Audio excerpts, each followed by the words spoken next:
Hey, how's it going everyone? This is William here. In today's Fuji Friday, we definitely have a variety of things to talk about, so let's go ahead and get started. The first thing that I want to talk about is something that I covered last week, which is the delay of the silver edition of the X-T4.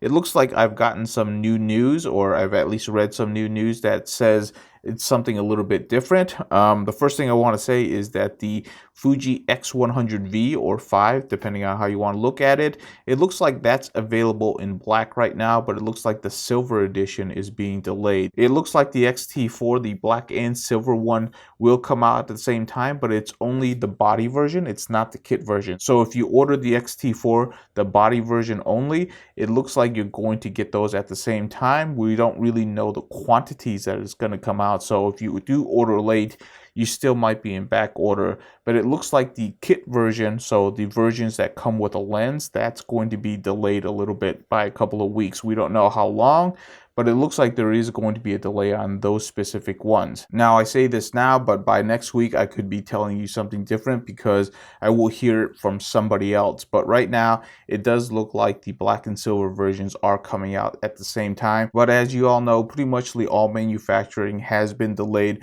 and severely crippled throughout the world. So we're not really expecting things to come out on time anytime soon. So just bear with it and we'll eventually get the products. Usually around this time, there's a lot of new announcements, a lot of new products. It's just not going to happen this year. They might delay it all the way to Christmas, or they might postpone it to 2021, which I think is going to be the more likely choice because the economy isn't doing that well anyways, and I don't think there's going to be a whole lot of disposable income for this year. Moving on to the next subject, there has been a couple of interviews with Fuji managers, and they have said several interesting things, and I just want to point out two of them. The first one that I want to point out is them talking about the processor that's in the X-T3, the X-T30, and also in the X-T4, which is the X processor 4, so it's a quad-core processor, and it's done really well. It's been a really great workhorse for the X-T3 and the X-T30, and it looks like it'll continue that way with the X-T4, but he was mentioning that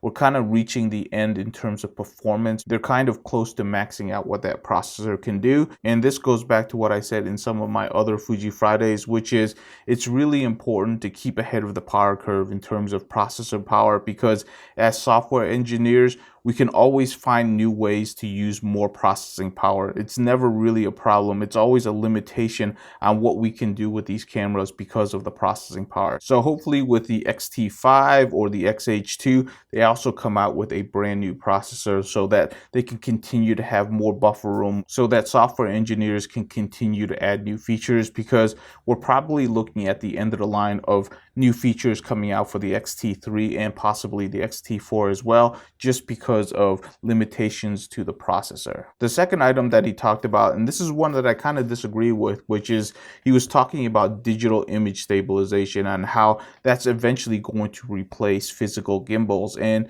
this is something that, while it's possible for really small sensors like the GoPro, because they've done a really good job, for larger sensors like crop sensors and full frame sensors, I just haven't actually seen it. Sure, it can do a really good job, but the problem is that it's a little bit inconsistent, especially when you use wide angle lenses. What I find is that you will still see warpiness and distortions very easily, and because those can be introduced at any time, it's really not reliable enough for professional videography. It is kind of great for vlogging because you do get that nice stabilization, but beyond that, I don't really trust it for a professional shoot. In other words, it's not something that I would want to rely on. So I still think that digital image stabilization still has a very long ways to go before it can actually replace a gimbal. At the end of the day, I really like optical image stabilization. As long as they can actually continue to improve upon that in the lens, that's terrific. The next would be IBIS, and then afterwards it would be actually using a physical gimbal, because I don't think that's going to go away anytime soon. But I do like the idea that digital image stabilization will eventually be able to replace a physical gimbal. I just haven't seen it yet, and I hope Fujifilms will continue to develop that technology to where someday we actually will not need a gimbal. We can just walk around with the camera and it can stabilize as good as a GoPro. Or better yet, just like on the GoPro, there should be a slider telling you how much stabilization that you want, and as long as it's always consistent, that's what we're really looking for in videography. Moving Moving on to the next subject, which is the Viltrox lenses. A lot of you have been asking me about that, and we know there has been delays, but apparently the first one, which is going to be the 32mm F1.4, should be scheduled for pre-order sometime this month, maybe early next month. So that is a good indication that Viltrox is getting back on track. Keep in mind, in the fall, Tokina will be coming out with a similar line. We currently don't know if it's just the same lens, but it's rebranded with the Tokina name on it. If you're interested in the Tokina line, you're going to have to wait a little bit, but it looks like the Viltrox lenses should be coming out fairly soon, and you can pre-order. Although right now, with the way manufacturing is, personally, I'm not a big fan of pre-ordering early, but with manufacturing the way they are this year, if there are a lot of pre-orders, that could mean a very long wait. So if you're interested in that type of lens, and at $250, that's a really great value. They do have the 85mm lens out for the Fujifilm system, and it's a really good lens, but the problem with that lens is that there is no aperture ring on that lens, and that's a really big deal for the Fujifilm system because it's a very tactile type of camera, and missing that ring dial on the actual lens kind of just makes it feel a little bit awkward. And that's the reason why I never purchased that lens, is because I really want that ring dial. And on these new prime lenses, the aperture ring is on that dial, so that's terrific because it really does make it feel like a Fujifilm lens when you actually have that dial on the lens itself, because adjusting that aperture, it kind of fits in line with all of the Fujifilm camera systems. So I am looking forward to actually trying that out, especially on one of these budget cameras, because it really does pair really well with some of these beginner bodies, because it's a very affordable body, and then you can pair it with a very affordable lens. As long as we're seeing really great results, I think that's a terrific combo. And it also kind of pushes Fujifilms to kind of upgrade their Fujifilm lineup in terms of lenses, kind of like refreshing their lineup in terms of making a version 2 or a Mark II version of their popular lenses, because pretty much all other large manufacturers of camera lenses do that. It's just that Fujifilms really hasn't gotten around to doing that, and some of their lenses have aged really well, but that really doesn't mean that they can't make improvements on those lenses, because they have been out for quite a while, and there has been a lot of improvements in terms of optical image stabilizations, lens coatings, weather sealing, all of that stuff. A lot of those lenses could definitely benefit from small enhancements to them. So the last subject that I want to quickly touch upon, and it might be interesting to you, and the reason why I haven't been posting a lot of videos is because I've been helping with other people set up so that they can record themselves at home, whether it's for training or it's for a live stream. It's become really popular because a lot of people are isolated at home, but they still need to get work done. And one of the interesting things that I found is that even though I thought the camera systems right now are really simple to use and it's very simple to set up, what I found out is that a lot of people don't really see it that way, because they're really not interested in the gear that we are interested in. In other words, they don't really want to learn about videography. They don't want to learn about sound. They don't want to learn about lighting. They just want it to all work. And what's really interesting is when you actually sit down and you start talking to them and how they can actually make a quality product, a lot of them, they're just simply not interested, and they don't really want to go in depth into it.